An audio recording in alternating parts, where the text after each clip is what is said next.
Welcome back to Southern Bedtime Stories. Tonight we're reading more tales from the Shire, some original Hobbit lore for y'all. So if you like what you hear, please hit that subscribe button. This here story is called The Legend of Mayor Dumpling. It was a bright morning in Delvin, and Samwise Gamgee had never seen so many well-fed hobbits in one place, nor so many buttered buns on a single table. He stood near the front steps of the Matham house, clutching a wooden box wrapped in oilcloth, trying very hard not to gawk at the mayor's belly as it crested a stone bench. Mr. Bilbo was inside, speaking with the curator about lending, not giving, his shining silver shirt, a fine thing that mail, though Sam thought it a bit grand for everyday wear. Sam shifted from foot to foot and looked around the square. This was the furthest he'd ever been from home. It was buzzing with morning market chatter. Turnips, fresh eggs, and everywhere he turned, talk of mud, dogs, and cabbage. Did y'all hear? Mary Addot Brandybuck and Peregrine Took showed up at Brandy Hall last week looking like river trolls, one hobbit muttered to another over a pile of leeks. Cabbage bits in their hair, they say. And Farmer Maggot's dogs still haven't calmed down. Couldn't sit down for 2 days, the poor lads, another chimed in. Sam blinked. He'd heard about the commotion. Who hadn't? But seeing how fast it had become legend amused him. Hobbit gossip could outpace a pony, especially when cabbages were involved. Just then, the square creaked beneath a heavy footstep. Sam turned to see the mayor of Delvin himself, puffing along in his official waistcoat, pausing every few feet to mop his brow with a napkin-sized kerchief. "Watch yourself now," came a warning from one of the sheriff's aides. "He's heading into the grain store." Sam frowned slightly. The grain store's roof looked a bit wobbly to him. The mayor, however, seemed unconcerned. He waddled up the ramp with great ceremony, muttering something about barley inspection and lunch responsibilities. Sam leaned toward the sheriff. "Is it safe in there?" The sheriff shrugged. "It's been standing for 40 years. It'll stand for 40 more. And then he added with a grin, "Besides, when's the last time you saw a dumpling knock down a roof?" Sam wasn't sure what to make of that. Bilbo emerged from the Matham house, looking pleased, a fresh ink stain on his cuff and a faraway glint in his eye. "They've agreed to display it," he said, patting the empty oilcloth box in Sam's arms. "Under glass and velvet, just like a dusty old crown, which I suppose it nearly is." Sam nodded, but his gaze was fixed on the squat timber-frame grain store across the square. The beams were old and bowed inward slightly, and the roof sagged just enough to make a carpenter wince. "Bit of a lean to it, don't you think?" he said. "That roof looks like it's thinking hard about falling." Bilbo followed his gaze. "Ah, the town hole's grading loft. Been leaning like that since I was a lad." "And no one's fixed it?" "They say it holds the flour better that way," Bilbo said, then gave Sam a reassuring glance. "Don't fret. Things are made to endure in the Shire. Bit of a creak in the beams never hurt nobody." Just then, the mayor appeared, puffing his way across the square like a pudding in motion. He caught sight of Bilbo and stopped short, his eyes going wide. "Well, I never! Bilbo Baggins," he boomed, with the sort of voice that made teacups tremble. "Of Bag End, no less. Why, it's an honor, sir, a great honor." Bilbo gave a polite nod, clearly bracing for what came next. "I was just on my way to luncheon at the Diggs Inn," the mayor went on, dabbing at his brow with a square of damp linen, "and I won't hear of you leaving Delvin without a proper meal in your belly, not from a local table. You'll join me, won't you? You and your, assistant?" Sam straightened. "Samwise Gamgee, sir." The mayor paused mid-blot. "Gamgee?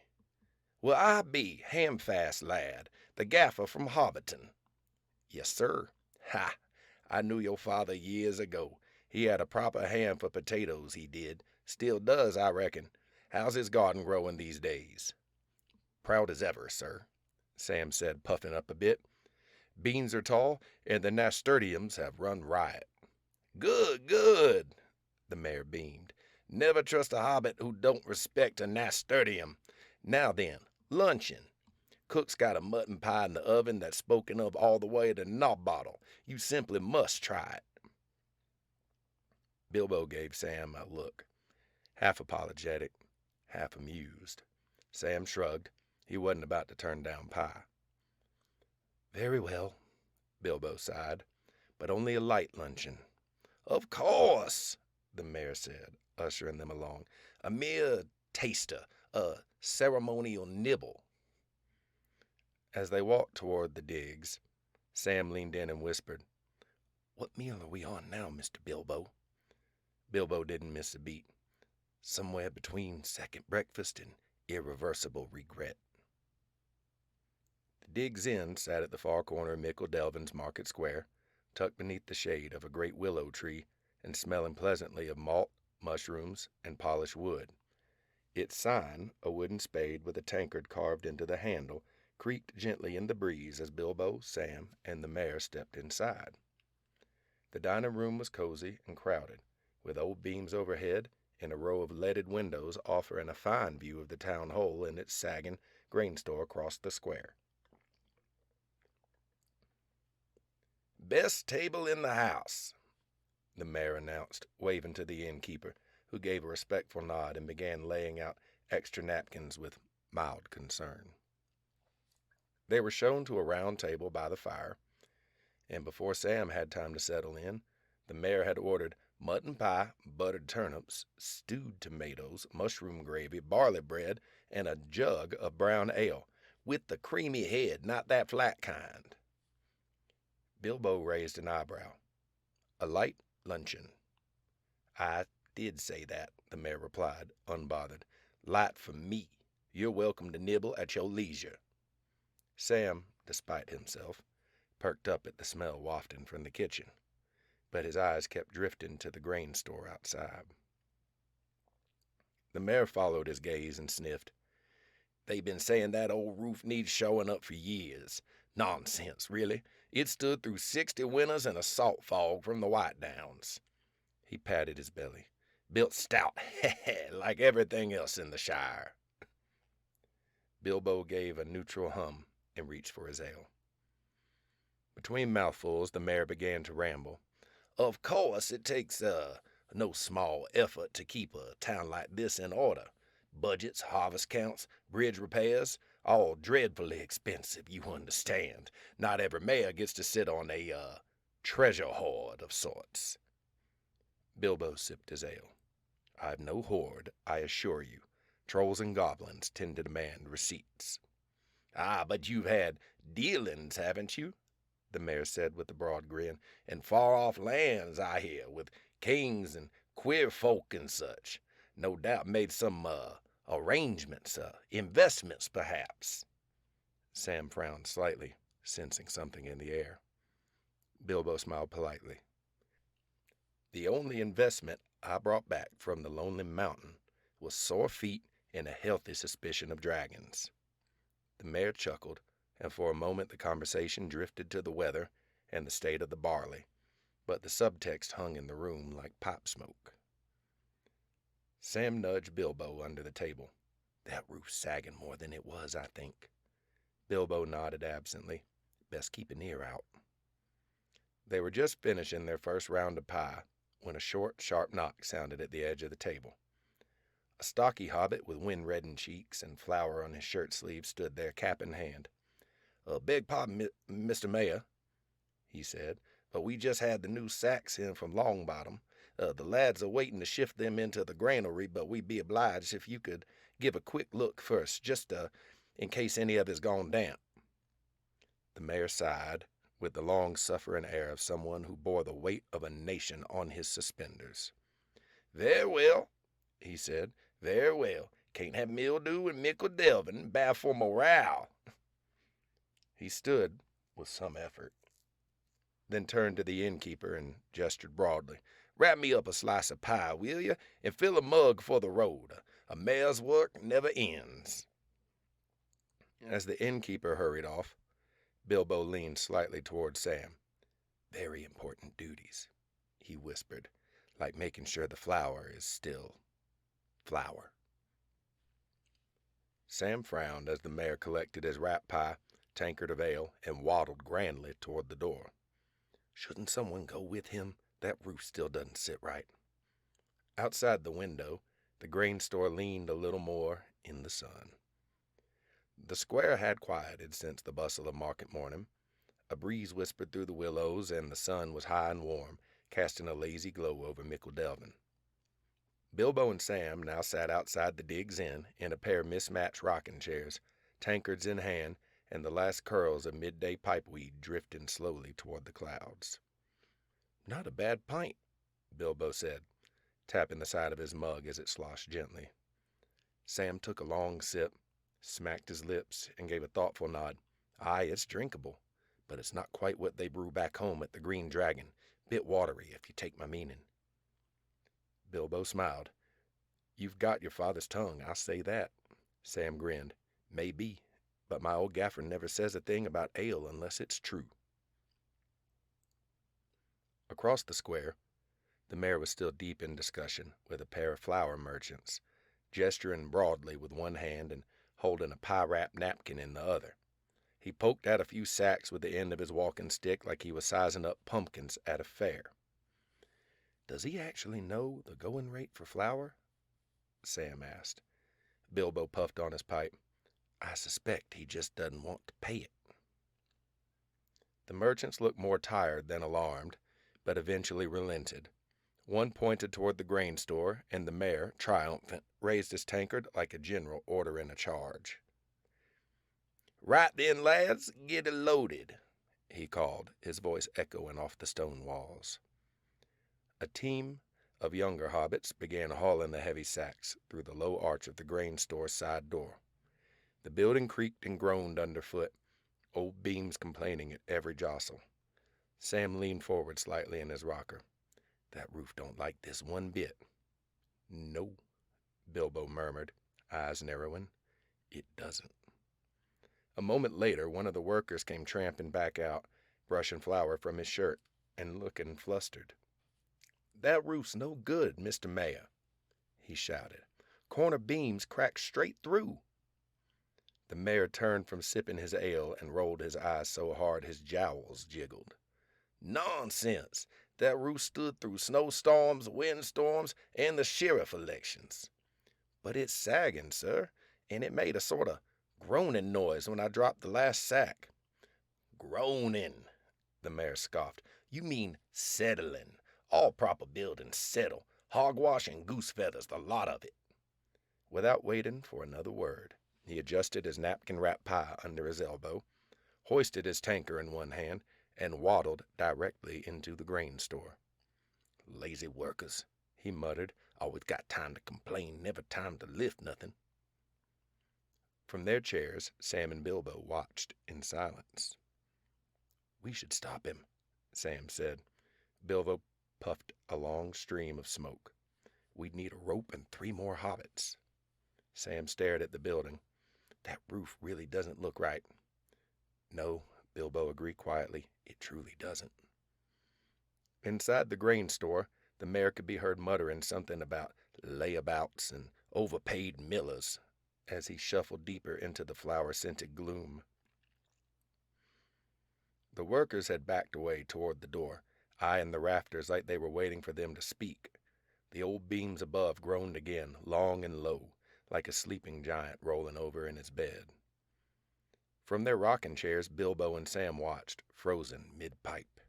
Sam stood. "Mr. Bilbo." "I see it," Bilbo replied. The roof gave a judder, just a small one. A puff of white dust tumbled from the rafters and landed on the mayor's hat. He looked up, squinting.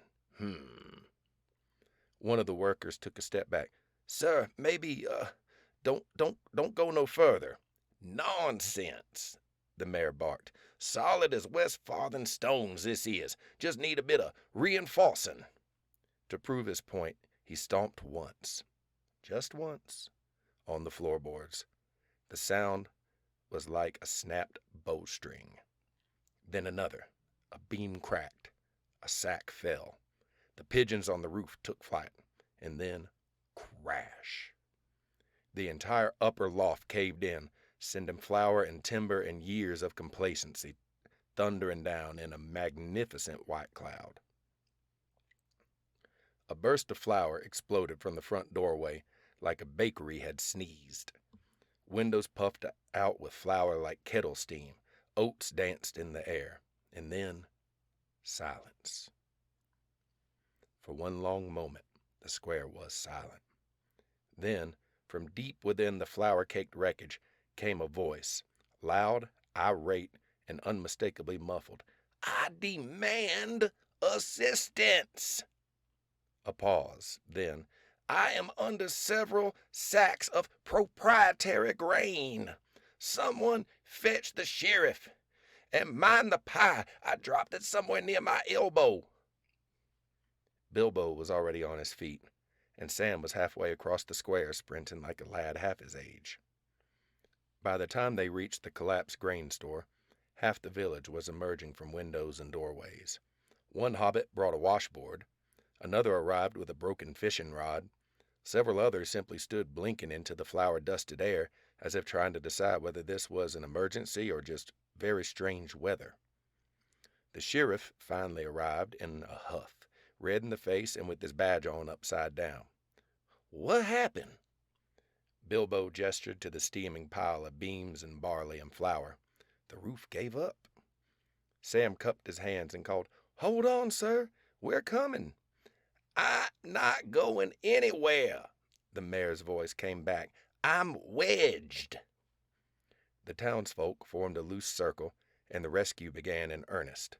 Hobbits fetched ropes, poles, spades, and, rather unnecessarily, a picnic basket. The baker's lad slipped 3 times just trying to step into the flour cloud. Old Mr. Latchford dove dramatically into a mound of oats and had to be dug out himself. After some careful clearing, they found the mayor, wedged sideways in a hollow of broken timbers, pinned by flour sacks, and wearing his half-eaten pie like a hat. His eyes were wide. His dignity was not present. "Sir, are you injured?" asked the sheriff. "Only in my reputation and my knees. Now get me out of here before someone from Tuckborough sees me like this." They tried lifting him out by hand. 6 hobbits strained and grunted. Nothing moved. "He's stuck fast." "He's anchored," another one said. "He's settled," a third chimed in. "That's what's got us into this," muttered someone in the back. Sam, brushing flour from his sleeves, pointed to the flour cart nearby. "We could use the pony team. They're still hitched." Bilbo gave a nod. "Best idea I've heard all morning." With a bit of shouting, more tripping, and several long ropes knotted by 2 different cousins named Tom, they rigged a harness around the mare's middle, trying, not very successfully, to avoid the squishier parts. The ponies gave a tug. Nothing. The ponies tried again. Pop! With a tremendous squelch, the mare came loose like a cork from a bottle and tumbled into a waiting wheelbarrow, legs in the air and flour billowing like chimney smoke. He sat up, blinking. Entirely white from curls to trousers, the crowd stared. And then a voice, young, high, and just loud enough, cut through the hush. "He looks like a dumpling." The silence shattered. Laughter exploded across the square. Someone dropped a bread loaf. A pigeon, apparently startled by comedy, flapped overhead. The sheriff chuckled so hard his badge finally fell off. The mayor opened his mouth, then looked down at himself, then at the crowd, and slowly lowered his arms with a huff. "I prefer the term honorably dusted," he muttered. By late afternoon, most of the square had cleared. The flour had begun to settle, though it would take a good week before anyone could walk past the grain store without catching the faint scent of dumpling. The mayor brushed off and back on his feet, stood in the middle of the wreckage with his hands on his hip, and a scowl deep enough to plant potatoes in. "I demand a full refund," he was shouting. "That flour was clearly unstable, and I expect compensation for the granary. Thank you very much. It was your sacks that brought it down after all." The flour merchant stood stiffly, blinking behind chalky eyebrows. Bilbo and Sam watched from a distance, packs slung over their shoulders, readying for their journey back to Hobbiton. "He's got nerve, I'll give him that," Sam muttered. Bilbo lit his pipe and gave a satisfied puff. Never underestimate a hobbit's ability to be both victim and witness at once. They turned to go, the air cooling gently as the sun dipped behind the hills. "You think he'll ever live it down?" Sam asked. Bilbo smiled. "Of course not. That's the beauty of it." They walked a few quiet steps, the flowery rooftops of Mickle Delving behind them, and then Bilbo began to hum, softly at first, but with growing cheer. "The road goes ever on and on, down from the door where it began." Sam looked up and grinned. "You always sing that one when we're leaving somewhere." "I like the way it ends," Bilbo said, "even when we're going home." They walked on in companionable silence, Bilbo humming and the sun painting long shadows ahead of them. Behind them, a gust of wind kicked up a last puff of flour from the ruined granary, and it drifted into the sky like a farewell. And so ends the tale of the Dumpling of Mickle Delving, proof that even in the quietest corners of the Shire, trouble can rise like dough, and sometimes it needs a pony team to pull it out.